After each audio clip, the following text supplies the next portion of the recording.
Hello, good morning. SK platform YouTube channel में आप सभी लोगों का एक बार फिर से स्वागत है।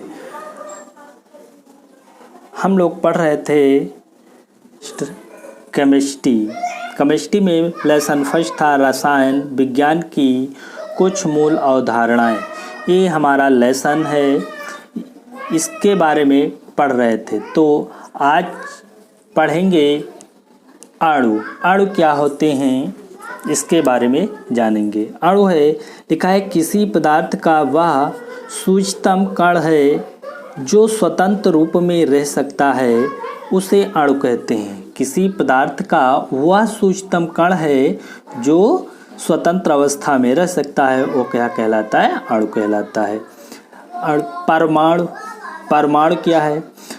किसी तत्व का वह सूक्ष्मतम कण जो स्वतंत्र रूप में नहीं रह सकता है या स्वतंत्र अवस्था में नहीं रह सकता है, अर्थात कह सकते हैं जिसमें अणु बनते हैं तथा रासायनिक अपक्रियाओं में भाग लेते हैं, परमाणु कहलाते हैं। तो ऐसे भी कह सकते हैं किसी तत्व का वह सूक्ष्मतम कण जो स्वतंत्र अवस्था में नहीं रह सकता है, परमाणु कहलाता है। या कह सकते हैं जिसमें अणु बनते हैं तथा रासायनिक अपक्रिया में भाग लेते हैं, परमाणु कहलाते हैं। ये परमाणु हो गया। फिर है परमाणु क्रमांक। परमाणु क्रमांक क्या है? परमाणु क्रमांक है किसी तत्व के नाभिक में उपस्थित धनावेश की संख्या को परमाणु क्रमांक कहते हैं। इसे Z से लिखते हैं। परमाणु क्रमांक जो नाभिक होता है उसमें उपस्थित धन आवेश की जो संख्या होगी, नाभिक में धन आवेश की जो संख्या होगी उसी को कहते हैं परमाणु क्रमांक। उदाहरण में देखिए लिखा हुआ है हाइड्रोजन लिखा है, यहाँ पर जो 7 लिखा है, 7 और 14 लिखा है, तो 7 हमारा जो लिखा है परमाणु क्रमांक है और जो 14 लिखा है यह है परमाणु भार। इसको लिख सकते हैं परमाणु भार है 14। तो जो यहाँ पर 7 लिखा हुआ है इसकी कहते हैं परमाणु क्रमांक। नाभिक में उपस्थित धन आवेश की संख्या को क्या कहते हैं? परमाणु क्रमांक कहते हैं। अगला है परमाणु भार। परमाणु भार या द्रव्यमान संख्या। परमाणु भार या द्रव्यमान संख्या किसी परमाणु के नाभिक में उपस्थित प्रोटॉनों की संख्या तथा न्यूट्रॉनों की संख्या के योग को परमाणु भार कहते हैं। कोई नाभिक है, उसमें जो प्रोटॉनों की संख्या होगी और न्यूट्रॉनों की जो संख्या होगी उनका जो योग होता है वो कहलाती है परमाणु भार या परमाणु द्रव्यमान संख्या। यहाँ देखिए लिखा परमाणु भार बराबर, परमाणु भार को लिखते हैं ए से, कैपिटल ए से, प्रोटॉनों की संख्या प्लस न्यूट्रॉनों की संख्या। प्रोटॉनों की संख्या को Z से लिखते हैं, न्यूट्रॉनों की संख्या को N से लिखते हैं।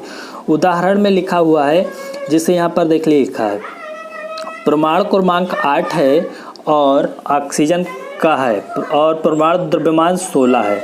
यहाँ तो परमाणु भार बराबर जो ऊपर 16 लिखा हुआ, 16 लिखा है परमाणु भार होता है।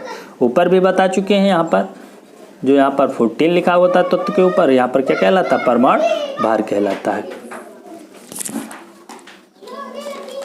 अगला है समस्थानिक। जिन परमाणुओं के परमाणु क्रमांक समान परंतु द्रव्यमान संख्या भिन्न भिन्न होती है, समस्थानिक कहलाते हैं। जैसे यहाँ पर लिखा हुआ है हाइड्रोजन, सभी जगह हाइड्रोजन लिखा है और कहा गया कि परमाणु क्रमांक समान, जो नीचे लिखा होता है क्या होता है? परमाणु क्रमांक होता है।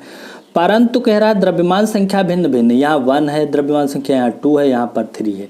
तो यहाँ पर देख रहे हैं परमाणु क्रमांक समान है और द्रव्यमान संख्या भिन्न है। और जिन परमाणुओं में परमाणु क्रमांक समान रहता है और द्रव्यमान संख्या भिन्न रहती है उसे क्या कहते हैं? समस्थानिक कहते हैं। तो हाइड्रोजन है हो गया, ड्यूटेरियम है, ट्राइटेनियम है, तो ये क्या है? समस्थानिक के उदाहरण है। अगला है समभारिक। लिखा है जिन परमाणुओं के परमाणु क्रमांक भिन्न भिन्न परंतु द्रव्यमान संख्या समान होती है, समभारिक कहलाते हैं। समभारिक मतलब समान भार हो, समभारिक का मतलब समान भार। तो यहाँ पर देख सकते हैं कि जैसे आर्गन लिखा है, पोटेशियम लिखा है, कैल्शियम लिखा है। यहाँ पर देख रहे हैं द्रव्यमान संख्या 40 40 40 और परमाणु क्रमांक 18 19 20। तो परिभाषा क्या है इसकी, जिन परमाणुओं के परमाणु क्रमांक भिन्न भिन्न, तो परमाणु क्रमांक के नीचे वाले होते हैं, परमाणु क्रमांक भिन्न भिन्न लिखे हुए हैं और द्रव्यमान संख्या 40 यहाँ है, 40 यहाँ, 40 यहाँ समान है, तो ये क्या कहलाते हैं, समभारिक कहलाते हैं। अगला है समन्यूट्रॉनिक। समन्यूट्रॉनिक लिखा है जिन परमाणुओं में न्यूट्रॉनों की संख्या समान होती है उन्हें क्या कहते हैं, समन्यूट्रॉनिक कहते हैं। क्या कहते हैं, समन्यूट्रॉनिक कहते हैं। न्यूट्रॉन की संख्या जब समान हो तो उसे क्या कहेंगे, समन्यूट्रॉनिक कहेंगे। जैसे लिखा है यहाँ पर देख लीजिए, यहाँ पर लिखा है H हाइड्रोजन लिखा है, यहाँ पर हीलियम लिखा हुआ है। तो हाइड्रोजन का परमाणु क्रमांक यहाँ पर कितना है 1, यहाँ पर 2, द्रव्यमान संख्या 3, यहाँ पर हीलियम की 4 है।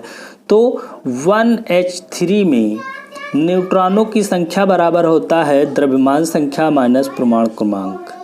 तो 3 से 1 निकल जाएगा, 3 - 1 इसके लिए, तो 3 से 1 निकल जाएगा, कितना बच जाएगा, 2 बच जाएगा। ये है न्यूट्रॉनों की संख्या। यहाँ पर देख लें 4 से 2 निकाल दें, 4 से 2 निकाल दें तो इसमें न्यूट्रॉनों की संख्या क्या आ जाएगी, 2 आ जाएगी, 2। इस समन्यूट्रॉनिक